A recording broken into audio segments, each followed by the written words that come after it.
Guys. हाय, हम तुम्हारा ही wait कर रहे थे। वाओ, तुम दोनों कितनी सुंदर हो। क्या तुम दोनों बहनें हो? नहीं, हम बहनें नहीं हैं। मेरा नाम रिया है और ये टीना मेरी नेबर। मैं एक गरीब फैमिली से हूँ। मेरी पढ़ाई का खर्च रिया के पापा ही उठा रहे हैं। ओह, टीना गरीब जरूर है, लेकिन वो पढ़ाई में बहुत अच्छी है, इसलिए पापा ने कहा है वो पढ़ लिख कर खुद की एक पहचान बनाए। तुम्हें नहीं लगता रिया के सामने टीना के कपड़े बहुत सस्ते हैं? हाँ सही कहा। लेकिन टीना गरीब है तो क्या हुआ, वो सुंदर तो है, और सुंदर होना भी किसी अमीरी से कम नहीं। रूही सही कह रही है, मैं गरीब हूँ तो क्या हुआ, खूबसूरत तो हूँ। मेरी ये खूबसूरती मुझे अमीर बना सकती है। हाय गाइस, आज की पार्टी मेरी तरफ से मेरे और भी फ्रेंड आने वाले हैं। खुशी में कैसी लग रही हूँ? बहुत सुंदर। टीना हमेशा अपनी खूबसूरती को ज्यादा महत्व देती थी। हेलो गाइस, सॉरी थोड़ा लेट हो गया। अरे कोई बात नहीं, आओ बैठो। वाओ, ये कितना हैंडसम है और अमीर भी लगता है। अगर मेरी शादी इससे हो जाए तो मेरी गरीबी दूर हो जाएगी। समर उस लड़की को देख मुझ पर कुछ ज्यादा ही लाइन मार रही है। तेरा क्या ख्याल है? दिखने में तो गरीब लगती है, लेकिन टाइम पास के लिए बुरी नहीं है। टीना, हम यहाँ पढ़ने आए हैं, ये सब करने नहीं। तुम्हें अपनी पढ़ाई पर ध्यान देना चाहिए। रिया, ये पढ़ाई हम गरीबों के लिए नहीं है। आखिर हम पढ़कर भी क्या कर लेंगे? होनी एक मिडिल क्लास लड़के से शादी ही है। ईश्वर ने मुझे पैसा तो नहीं दिया, लेकिन यह खूबसूरती दी है जिसके बल पर मैं अपनी गरीबी दूर कर सकती हूँ। मुझे डर है एक दिन टीना की ये सोच टीना को लेना डूबे।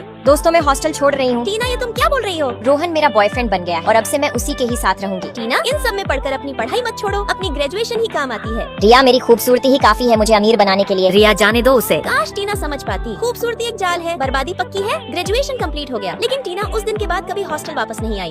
Rohan, I am pregnant. चलो ना शादी कर लेते हैं। शादी और तुमसे सोचना भी मत समझी। कहाँ मैं इतना अमीर और कहाँ तुम गिरा दो इस बच्चे को। क्या? रोहन, रोहन रुको। रोहन, तुम मेरे साथ ऐसा कैसे कर सकते हो? आज मुझे एहसास हुआ, मैं इन सब बातों में न पढ़कर अपनी पढ़ाई पर ध्यान देती तो आज मेरी खुद की एक पहचान होती। Cheers! आज हम पूरे 8 साल बाद मिल रहे हैं। मैंने सुना था टीना के बॉयफ्रेंड ने उससे ब्रेकअप कर लिया था। पता नहीं वो कैसी होगी। हाँ, मेरी भी उससे कभी मुलाकात नहीं हुई। रिया, तुम्हें कुछ पता है क्या? पता नहीं, उसने मुझसे भी कभी कोई कांटेक्ट नहीं किया। मम्मी, सब बच्चे अपने मम्मी पापा के साथ आते हैं। मेरे पापा कहाँ हैं? मम्मी सब मुझे चढ़ाते हैं, कहते हैं कि मैं आपकी नाजायज औलाद हूँ। मम्मी, ये नाजायज क्या होता है? बेटा, वो गंदे लोग हैं, आप उनकी बातों पर ध्यान मत दो। आप सिर्फ अपनी पढ़ाई पर फोकस करो और बड़े होकर अपनी खुद की पहचान बनाना। मेरी उस दिन की एक भूल ने आज मुझे इस मुकाम पर लाकर खड़ा कर दिया था। मम्मी, आप रो मत, मैं आपको रोता हुआ नहीं देख सकती। दोस्तों, प्यार गलत नहीं है, लेकिन बिना सोचे समझे प्यार करना एक दिन आपको इस मुकाम पर लाकर खड़ा कर सकता है। अगर मैंने सही कहा तो लाइक सब्सक्राइब करके कमेंट में जरूर बताना।